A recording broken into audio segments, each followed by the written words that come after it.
sur le long terme. Une discussion utile et opportune entre acteurs de la chaîne du livre à la fin d'un exercice budgétaire. Un cadre d'échange approprié pour poser sur la table les problèmes de ce secteur d'activité. Justement, c'est pour démystifier cette compréhension des choses par rapport à l'éducation d'abord et au livre, et le rapport entre éducation et livre, où les gens pensent que le livre c'est en septembre parce que la rentrée scolaire c'est en septembre. Mais avant septembre, il y a école. Après septembre, il y a école. Donc le problème du livre est continu, comme le problème de l'éducation aussi. Donc nous devons continuer de se voir et de parler de ce qui concerne ce service que nous rendons à l'éducation.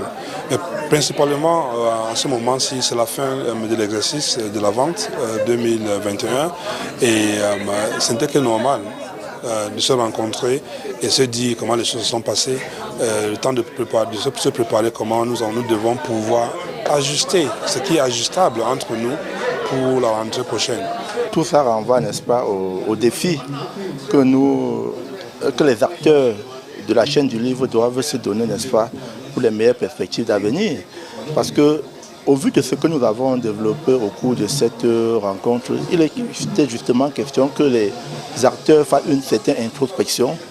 Parce que c'est au bout de cette introspection qu'on peut faire appel au pouvoir public et présenter nos difficultés au niveau des pouvoirs publics. Parce que nous, à notre niveau, nous avons toujours souhaité que les acteurs posent leurs problèmes tous ensemble. Et de cette façon-là, nous pouvons ensemble arriver, n'est-ce pas, à faire entendre notre voix. Parce que lorsque nous venons seuls en tant que libraires, nous parlons, les distributeurs viennent. On a l'impression qu'on parle des choses différentes, pourtant nous parlons de la même chose. Si au niveau des pouvoirs publics, les pouvoirs publics reçoivent, n'est-ce pas, les préoccupations de l'ensemble des acteurs de la chaîne du livre, je pense que ce sera plus porteur que lorsque c'est le syndicat seul qui écrit. Au centre du débat, le manuel scolaire, tout au moins la politique du livre scolaire.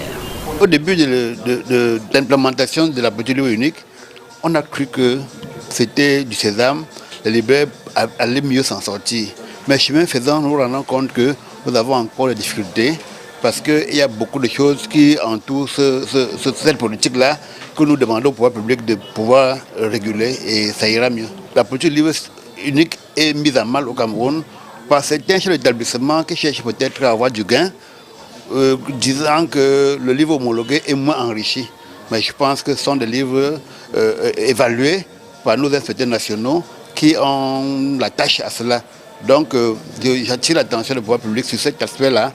Même s'il faut peut-être sévir, c'est-à-dire sanctionner les chefs d'établissement qui essayent de mettre en mal la politique livre unique telle que définie par le Premier ministre. La solution, elle est loin, puisque lorsque nous parlons de problèmes de confiance, les distributeurs, les libraires ne sont pas crédibles.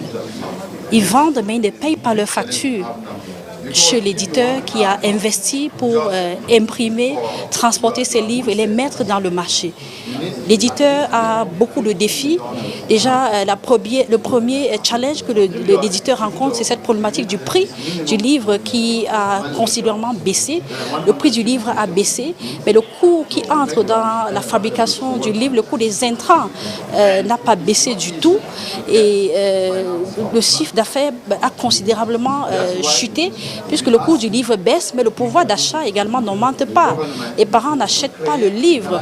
Dans une salle de classe de 100 élèves, on a à peine 50 élèves qui ont un livre.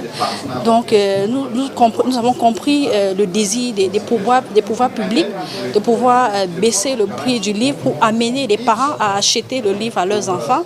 Mais la réalité est tout autre. L'industrie du livre au Cameroun fait face à de nombreux défis, et parmi lesquels le défi de financement et le problème de manque de confiance entre les différents acteurs de la chaîne du livre. Les auteurs pensent que les éditeurs abusent d'eux. Les imprimeurs pensent que les éditeurs ne sont pas solvables. Et les éditeurs pensent que les distributeurs et les libraires ne sont pas solvables. Et tout ce problème-là est, à mon avis, dû aux difficultés d'accès au financement. Parce que pour qu'un secteur fonctionne bien, il faut que l'accès au financement soit facilité. Or, pour l'instant, les institutions financières ne font pas confiance au secteur livre. Et la réforme de 2017 vise donc à ramener la confiance auprès des banques, parce qu'il fallait assurer une stabilité dans la politique nationale du livre scolaire.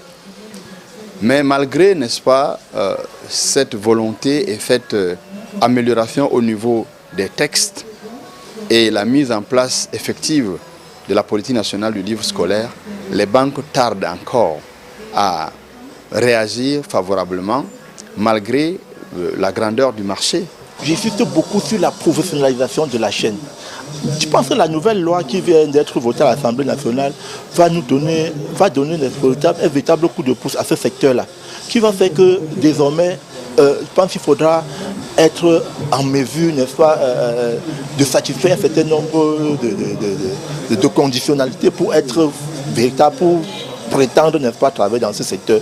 Nous, par exemple, nous avons toujours souhaité qu'il y ait, pourquoi pas, un ordre national des libraires qui permettrait que, lorsque vous entrez à la librairie, vous savez, la librairie n'est pas un commerce ordinaire. Beaucoup de gens pensent que s'intéresser à la librairie, c'est nécessairement pour gagner d'argent. Non, le livre, c'est d'abord un produit culturel qui normalement devrait être soutenu par les pouvoirs publics. Et une fois que c'est fait, maintenant les acteurs peuvent maintenant se sentir soutenus. Et à partir de ce moment-là, je pense que nous aurons suffisamment de moyens pour nous déployer sur l'ensemble du territoire national et qu'autour de nous, le public commence à comprendre l'impact, n'est-ce pas, du livre, n'est-ce pas, pour le développement d'une société.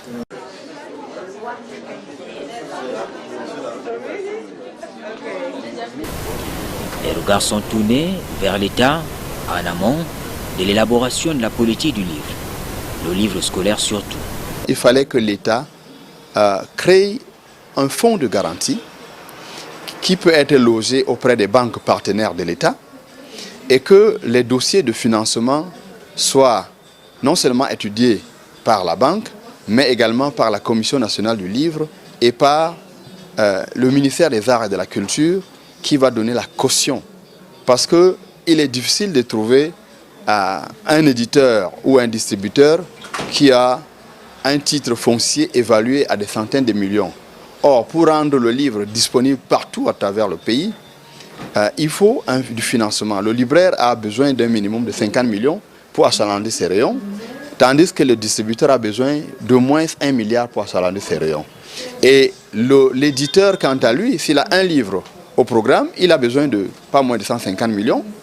Mais s'il a plus de 10 livres, vous voyez qu'il est déjà demandeur d'1 milliard et plus. J'ai d'ailleurs même demandé à nos partenaires distributeurs de s'ouvrir également aux livres de la littérature générale, aux livres de recherche, parce que la difficulté qu'on a, c'est que les libraires travaillent 3 mois dans le domaine du livre scolaire et après ça, il n'y a plus possibilité de rendre le livre d'autres domaines d'activité accessibles aux lecteurs.